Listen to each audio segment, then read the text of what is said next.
there's a difference between crisis and catastrophe, and there's a catastrophe coming now. And then the argument that we don't understand words, and then the argument that you could have just said policy good. Those three arguments. Crisis versus catastrophe, then what? Words have meaning, and then you could have said policy good.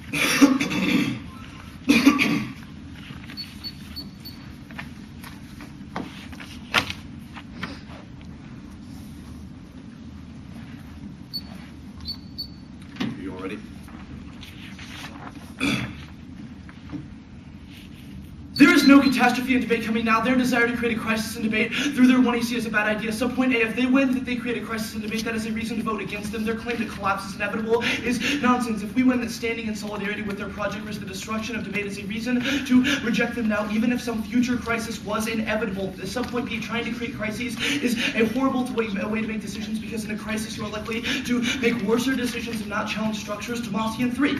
Crisis is the worst decisions for the enactment of good collective choices. In the context of the crisis, it becomes rational for everyone to act. 1, at highly disaggregated levels. 2, with extremely short time horizons. And 3, with assumptions that everyone else will do the same. Crisis, perhaps the worst time to generate the conditions for the deliberative construction of bargains and consensus that are necessary to sustain quality policies and a solid institutional reform. Subpoint C is turn. The more we rely on a crisis as the key to precipitating decisions, the worse the decisions we make. The more we depend on crisis, the more oppression occurs. Unger in 7.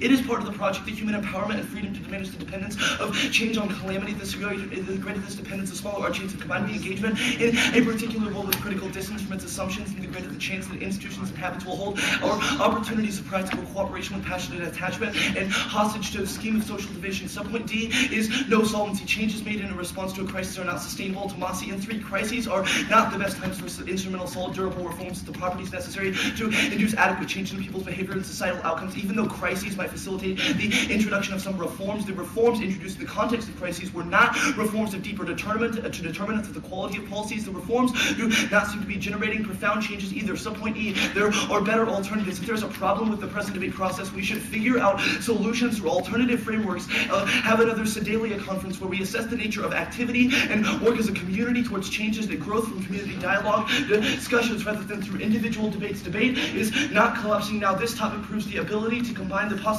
of critical and policy debate realm. Last topic was a worser choice because people ran away from the topic. The more inclusive of rights-based claims on this topic means where we have the plethora of examples like Idaho State, Idaho State and Malcolm and OU that all read arguments that still respond to the hail of the topic but do not necessarily defend it in the way that is predictable from the negative, but still having enough flexibility for them to be able to advocate it. We control uniqueness. Debate is not collapsing now, and they've collapsed debate. They have conceded a plethora of studies about the parliamentary debate that indicates that when you have no topic choice, it sucks for the judges, which is a larger internal link to collapsing the activity, because if judges no longer show up for the activity, the debate process cannot happen. It also sucks for the debaters, because when negative people can have no possibility to respond to a non-governmental truth claim. If the affirmative wins in a world, if they can prove their argument to be true no matter what it is, an affirmative would say that my favorite movie is X, and the negative would not be able to disprove that. Even if they won that was a bad movie, the affirmative would win because they had a better possibility of proving the claim that their favorite movie was X. This is a perfect example of things that the affirmative would do to run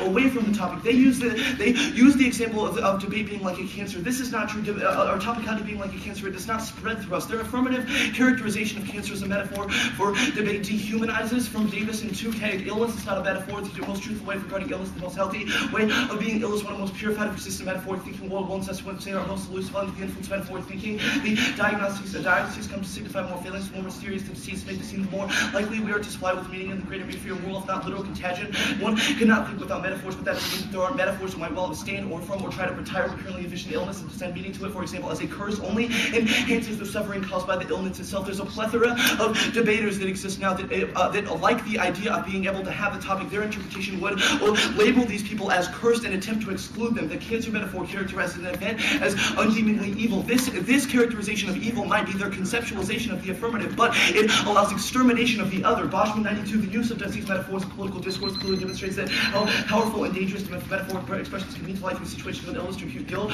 To describe punishment, this is particularly true in the use of cancer as a metaphor, amounts to saying that the event or situation is uniquely undeemingly wicked. Hitler accused the Jews of producing a radical tuberculosis as the imagery of cancer was far more apt for their purpose. The Nazis still relied heavily on the disease metaphors in their attacks on the Jews, communists, and other enemies. The Nazis spoke of the cancer, the Jewish cancer. This and cancer metaphors invite extermination by creating a group of people that need to be disinfected. Your attempts to clean debate or just an attempt to exclude another group of people. Bosch-Jaman in 92. Disease metaphors were exploited by Ronald Reagan. His attacks on communists. Reagan vowed to fight the communist cancer, and his use of cancer metaphors lies in the fact that all invite extermination. It is ubiquitous, close, and deadly, insidious. It invites the idea of extermination, most important, is invisible. To the naked eye, the Nazi administrative apparatus captured the spirit of the metaphor and its propagandists had devised clinging to the metaphor. The Nazis hurt their Jewish victims like the gas chambers to death that were disguised as showers and disinfected centers with the bureaucrats and coupled to propagandists made psychologically impossible. And not all metaphors are bad, but the cancer metaphor dehumanizes in a powerfully persuasive way that excludes us from debate. Boschman in 92 metaphors generate new knowledge and insights, can lead to distortion of humanity and inhumanity, and can frustrate us in our endeavors to define reality acutely and humanely. The metaphors are powerful means of communicating persuasion when people in power effectively impose denigrating and dehumanizing metaphor on others. The fault is not the metaphor, but in ourselves. And cancer metaphors create not just a disease, but a demonic enemy which prescribes punishment and guilt, preventing us from being the way that the act prescribes. Elwood in 94, if Americans understand cancer as a disease that could turn up in any organ whose outrages the whole body prefer an issue as a cancer-provided perspective that implies the entire body politic is engaged by that issue. Sometimes posits the convention of treating cancer as no disease but a demonic enemy. It leads to the siege of war to describe methods of treatment. The illness metaphors empower declaration of war and domestic problems to liken a political issue to an illness and guilt. Prescribe punishment. The metaphorical definition applies to people with patent that classifies their understanding of their structure, that their interpretation of that their encountered discourse regarding the issue in the future. They'll say that this is their affirmative because they try to create an enemy, but this is internally concerning the inclusive nature of the affirmative, that it indicates that all people will be included in the future. If this is true, Jennings and I will, if their affirmative choice is true, then Jennings and I will probably not debate, and they might not care about that, but a large majority of people in debate will no longer care about the debate community enough to debate. They say words don't have meanings. Not true. Overruled. From west to west, it is like the Secretary of American Law 98, the judicial system overruled, and decision became made by a tribunal, hands down decision. Certain identical question, flawless in direct opposition or decision made overruled the tribe's authorities precedent, and the decision from product legal glossy in the Supreme Court case, the decision majority of the United Justice obtained by voting on the case. And there is literature. These are all of the overruled cases that have ever happened, which means that the word overrule, even if it doesn't have a meaning, if I said the word overrule, you could Google it and it would have a signifier meaning, which means that you would be able to know what the word means and provide predictable research base. Also, words do have meanings, so-called. In 96, epistemological agnosticism won't suffice for people who aspire to make social change, neither non-context-dependent assertions to be true, and you know the quantum mechanics, Nazi gas chambers for American enslavement of Africans.